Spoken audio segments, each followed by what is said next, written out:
Yorme Isko Moreno, bilib na bilib sa ating Pangulong Bongbong Marcos. Malamangan niya, Mr. Maravilla, si Isko Moreno hindi na muling interviewin ng SMNI. Baka iban kasi gusto gamitin ng mga banateros si Isko Moreno na material for report niya yan mismo ng ating Pangulo. Isa ang pangarap ng bawat pamilya, ang magkaroon ng sariling tahanan.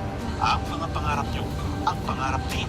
December 2025, yung trust ratings ng ating Pangulo from 48% noong December 2025, ngayong March 2026, 54 na siya. Kay Sara Duterte, yung trust rating niya mula 53% noong December. Nagbabagang mga balita at pagtalakay sa mga isyu ng lipunan. Bulsa! Opinyon, banat at paglalantad sa katotohanan. Bulsa! What you see is what you get. You decide. Ito po mga kababayan, si Dante Maravillas.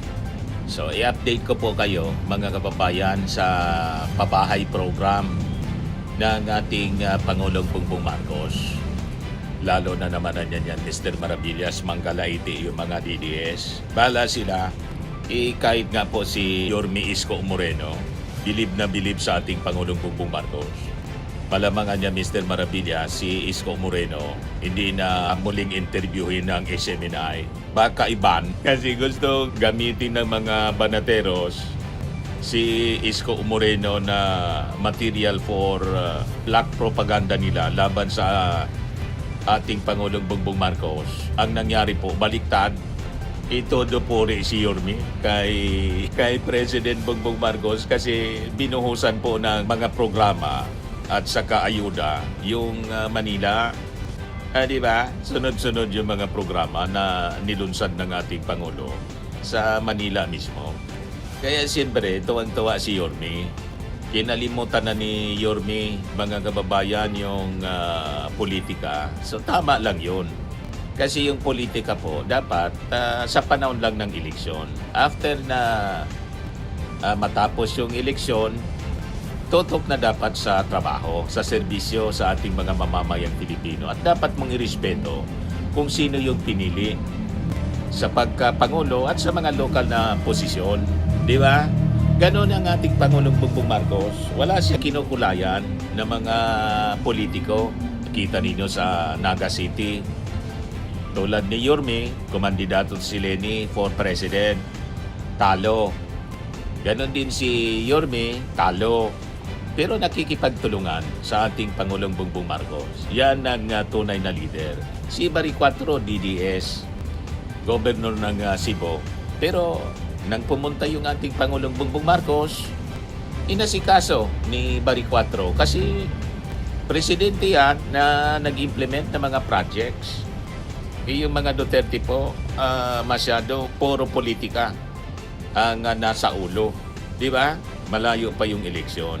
Hindi maganda yung ganon, mga kababayan. Pahiya yung mga banateros.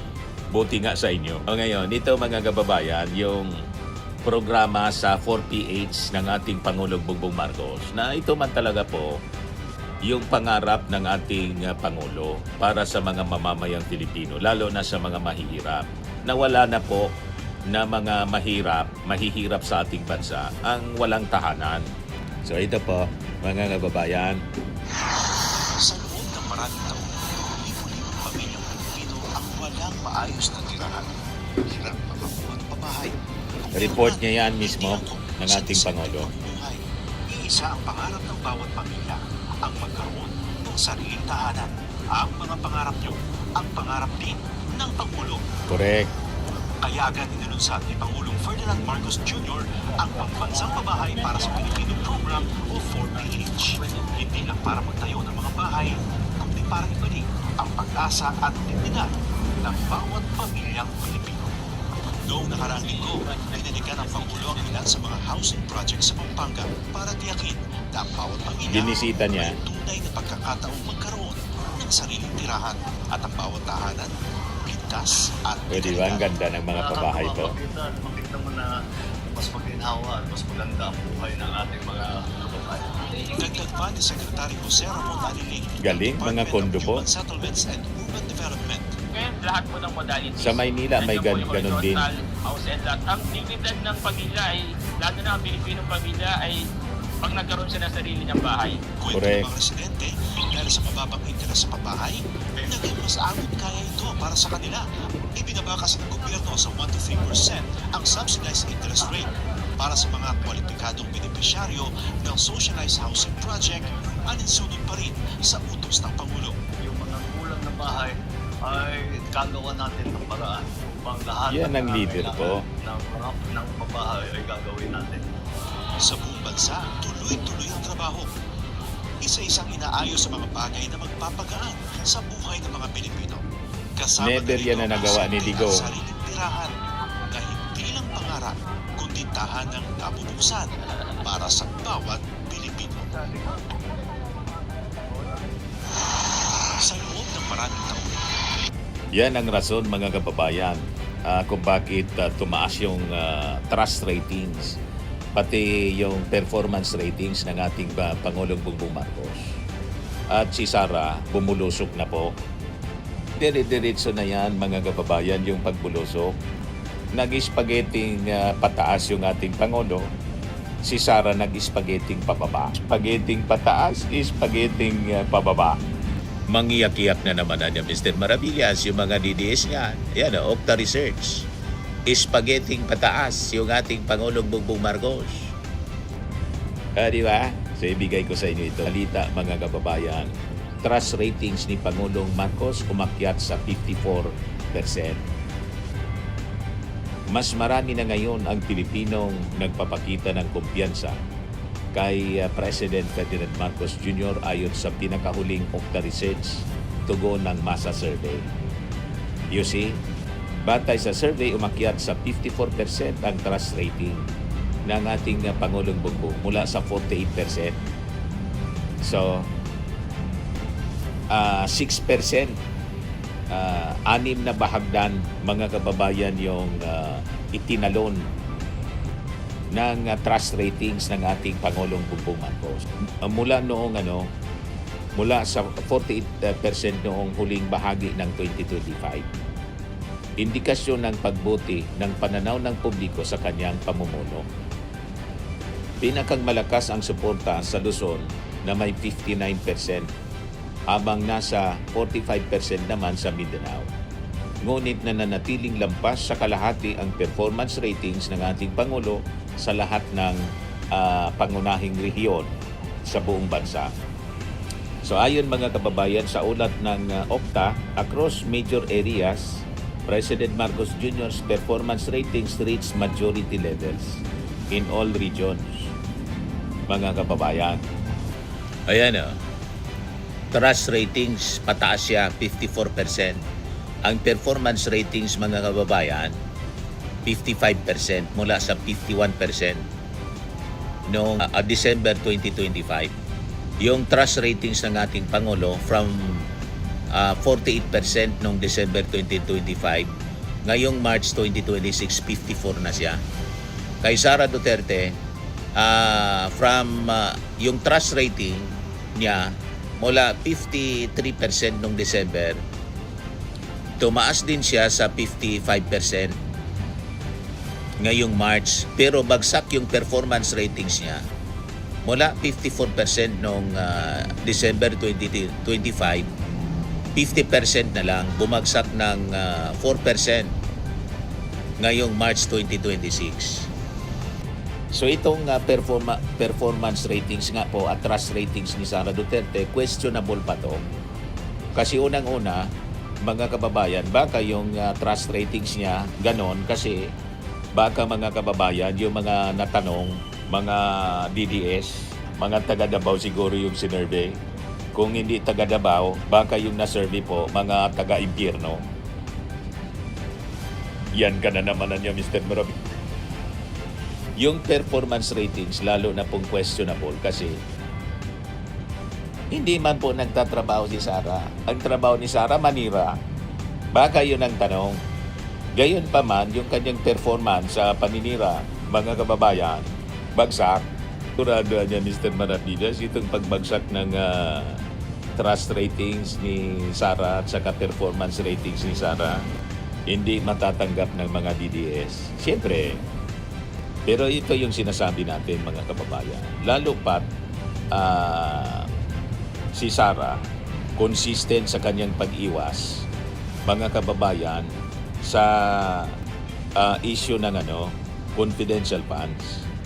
Yung pag-iwas niyang sagutin yung articles of impeachment. I tell you, mga kababayan, hanggat hindi niya nalilinis yung kanyang pangalan, tuloy-tuloy itong bubulusok po. At yung pangarap ng mga DDS na maging pangulo po, magiging bangungot ito sa kanila. Kasi based sa survey ngayon, yung lamang ni Sara, siya pa man lang po ang nag-declare na tatakbo. The rest ng mga potential presidential candidates, hindi pa man po nagdi-declare na tatakbo sila tulad ni Leni Robredo. Hindi pa man po nagsasalita. In fact, malayo sa isip ni Leni Robredo ang bumalik sa national position. Ang gusto ni Leni, doon na lang siya sa Naga City. Pero based sa mga surveys ngayon, mga kababayan, yung gap ng lamang ni Sara Duterte kay Leni Robredo, palapit ng palapit po. 2 years away pa po ang presidential election. At pag natuloy yung trial kay Sara Duterte, malamang mag-negative yung trust ratings ni Sara Duterte sa survey. Iyakan na niya yan, Mr. Maravillas, yung mga DDS. Iyakan sila kasi yung kanilang pangarap ay magiging masamang bangungot para sa kanila. Kaya nagre-ready na ang mga Duterte ng replacement. Kasi sa lakas ng ebidensya laban kay Sara Duterte, hindi niya kayang sagutin po. Lalo yung testimony ngayon, affidavit po ni Ramil Madriaga. Matindi yun. Taranta sila ngayon, mga kababayan. Kaya nire-ready na si Baste. Si Baste man, malabo yun, mga kababayan. At baka matulad din yun kay Sara. Pinapaimbestiga na mga kababayan yung pagbabanta din. Mga kababayan ni Baste sa ating Pangulo na ang gusto niya daw, ulo lang ng ating Pangulo. Ayun. Pinapaimbestiga na ng Palasyo Malacanang sa NBI. Yan kasi, puro kayabangan kasi ang lumalabas sa bibig. O, di ba, mga kababayan?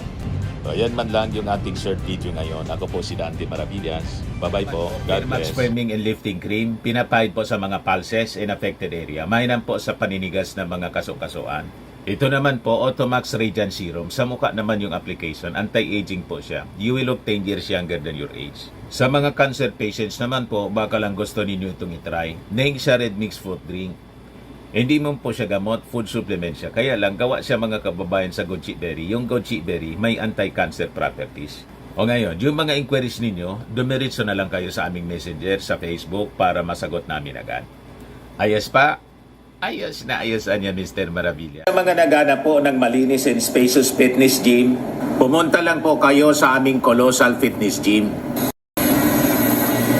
May Grab car rental din po kami. But anyway, ito po pala yung aming bagong product na binibenta online. I am worldwide amazing pure organic barley powdered drink mix from Australia. Negosyo to ng aking anak na architect entrepreneur Riz Maravillas. Ayan po. Kontakin na lang po ninyo siya, Riz Maravillas on Facebook. Ang mga health benefits niya, boost immunity, improves digestion, enhance energy levels, packed with antioxidants, prevent cancer. Ito naman po yung bago naming product na binibenta online. Eye Glow Serum, whitening po siya. Tingnan ninyo yung epekto sa aking anak na architect before and now. Yung mga inquiries po ninyo, dumiretso na lang kayo sa kanyang Facebook account, Riz Maravillas.